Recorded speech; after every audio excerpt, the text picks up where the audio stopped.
Assalamualaikum warahmatullahi wabarakatuh. Perkenalkan, nama saya Elisa Erlanda. Saya prodi D3 Kebidanan 32. Di sini saya mendapat tugas untuk menjelaskan tentang kegawat daruratan neonatal. Apa sih kegawat daruratan itu? Kegawat daruratan adalah kejadian yang tidak diduga atau secara tiba-tiba terjadi secara tiba-tiba dan seringkali merupakan kejadian yang sangat berbahaya. Nah, itu menurut Dorlan 2011. Nah, kegawat daruratan neonatal itu apa sih? Kegawat daruratan neonatal itu sendiri yaitu situasi yang membutuhkan evaluasi dan manajemen yang tepat pada bayi baru lahir yang sakit kritis lebih dari kurang dari 28 hari menurut Syarif Browse 2006. Nah, pengertian kegawat darurat sendiri itu adalah kegawat darurat yang harus segera ditolong. Apabila tidak kita tolong, nanti akan menyebabkan kematian atau meninggal dunia. Nah, untuk mencegah itu semua kita harus segera melakukan tindakan dan kita harus secara lebih cepat untuk melihat diagnosa apa sih dan harus tindakan apa yang harus kita lakukan untuk penanggulangannya segera.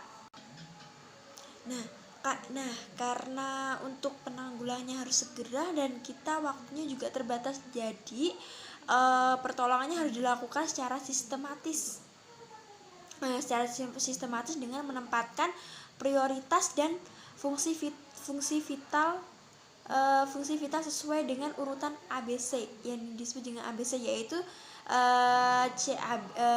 circulation, airway, dan breathing. Apa sih itu circulation? Circulation yaitu melakukan pemantauan peredaran darah. Nah, airway itu apa? Yang membersihkan jalan nafas dan menjamin nafas-nafas hambatan. Dan breathing itu yaitu menjamin ventilasi lancar. Jadi kita harus memantau keadaan itu agar tidak dilakukan, agar kita lebih memantaunya dengan tepat, agar tidak terjadi sesuatu hal yang tidak diinginkan. Jadinya kita harus lebih waspada. Nah, kita tuh harus sering mengecek tanda-tanda vital, pernafasan, tekanan darah, dan lainnya untuk kita mengetahui untuk melakukan pemantauannya. Pencegahan yang harus kita lakukan adalah kegawat darurat dengan melakukan perencanaan yang baik, mengikuti panduan, dan memastikan pemantauan yang terus-menerus terhadap klien atau pasien kita. Untuk merespon kegawat daruratan kita harus menggunakan tim. Nah, tim itu harus lebih mengetahui perannya sebagai tim, harus berfungsi dengan merespon adanya kegawat daruratan, dan dia harus mengenali obat yang harus diberikan dan efeknya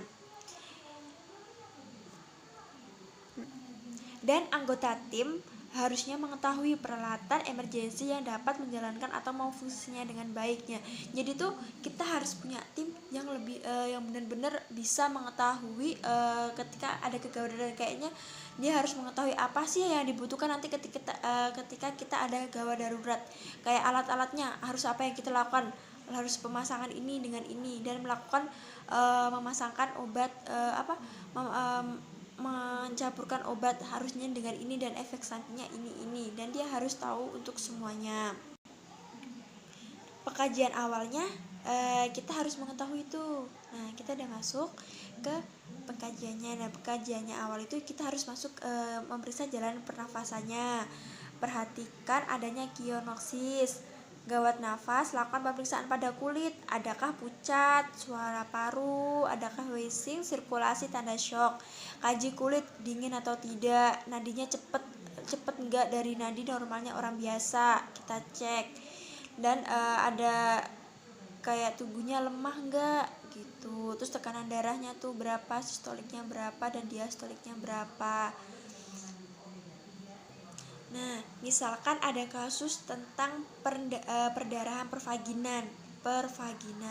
Nah, bila ada pendarahan pervaginam, tanyakan pada ibunya sedang hamil, apakah ibu sedang hamil, usia kehamilannya, riwayat persalinannya sebelumnya, dan sekarang bagaimana proses kelahirannya plasenta. Habis itu kaji kondisi vulva, jumlah darah dan plasenta. Kalau itu tentang kalau dia kasusnya perdarahan pervaginam, ya kita harus mengecek itu semua, kita tanyakan itu semua kepada ibunya. Dan habis itu kita cek uterusnya dan kondisi kandung kemih apakah penuh atau tidak. Nah, kita harus mengecek itu semua agar kita tahu apa segera tindakan yang akan kita lakukan. Dan kita langsung tanya kita tanyakan apakah ibu pernah demam apakah ibu merasa demam gitu, terus panasnya tinggi atau tidak, harus kita tanyakan sebelumnya. Terus habis itu tanyakan apakah ibu lemah, sering nyeri saat berkemih. Habis itu kita langsung kita cek suhunya ibunya untuk memastikan kalau ibunya demam atau tidak. Habis itu kita lakukan pemeriksaan tingkat kesadaran, kaku kuduk, paru, pernafasan, abdomen, vulva, keluaran cairan purun, dan apakah payudaranya bengkak. Nah, tanyakan apakah ibu sedang hamil dan usia kehamilannya gitu. Tadi kan kita udah kasih contoh tentang kegawatan gawat darurat neonatal ya. Contohnya tadi tentang pendarahan pervaginam. Nah, sekarang saya akan memberitahu apa sih peran bidan untuk melakukan kayak pendarahan pervaginam itu, apa yang harus bidan lakukan. Yang pertama, melakukan pengenalan setelah kondisi gawat darurat. Yang kedua, stabilisasi klien atau ibu dengan oksigen terapi cairan dan medikamentosa dengan satu, menjamin kelancaran jalan pernafasan. Terus habis itu memperbaiki fungsi sistem respirasi dan sirkulasi, menghentikan pendarahan, mengganti cairan tubuh yang hilang, mengatasi nyeri dan kegelisahan. Dan yang ketiga, di tempat kerja, bidan harus menyiapkan sarana dan prasarana di kamar bersalin, yaitu menyiapkan radio warmer, lampu pemanas untuk mencegah kehilangan panas pada bayi, menyiapkan alat resusitasi untuk ibu dan bayi, menyiapkan alat pelindung diri. Yaitu bidan harus memiliki keterampilan. Yang dimaksud dengan keterampilan itu bidan harus harus bisa melakukan resusitasi pada ibu dan bayi dengan peralatan yang berkesenambungan. Jadi bidan tuh harus mempunyai keterampilan itu semua. Kan tadi sudah menjelaskan tentang kegawat daruratan neonatal. Nah, di sini ada kasus Nyonya M P5A0 telah Anda tolong persalinan 2 jam yang lalu. Saat Anda melakukan observasi, Nyonya M mengeluh pusing dan keluar darah dari kemaluan banyak. Nah, tindakan apa yang saya lakukan? Nah, di sini saya akan melakukan tentang tindakan dengan HPP, dengan atonia uteri atau hemorrhagic postpartum dengan atonia uteri. Nah, tindakan yang saya lakukan adalah pastikan plasenta lahir lengkap dulu. Habis itu berikan oksitosin 20-40 unit 20-40 unit dalam 1000 ml larutan NaCl 0,9% ringer laktat dengan kecepatan 60 tetes per menit dan 10 unit IM. Lanjutkan infus oksitosin 20 unit dalam 1000 ml larutan NaCl 0,9 dengan kecepatan 40 tetes per menit hingga pendarahan berhenti.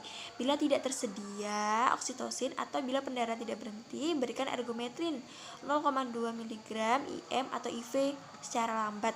Lalu dapat diikuti dengan pemberian 0,2 mg IF setelah 15 menit dan pemberian 0,2 mg IV lambat setiap 4 jam bila diperlukan.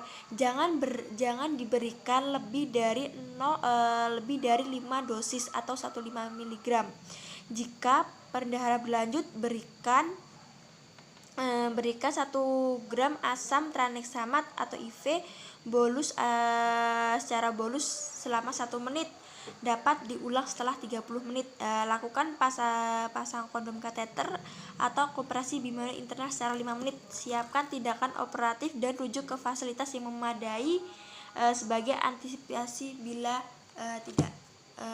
tidak bisa tertangani. Dan jadi kita kalau sudah melakukan hal seperti itu, bila tidak berhasil, segera kita langsung rujuk pasien itu.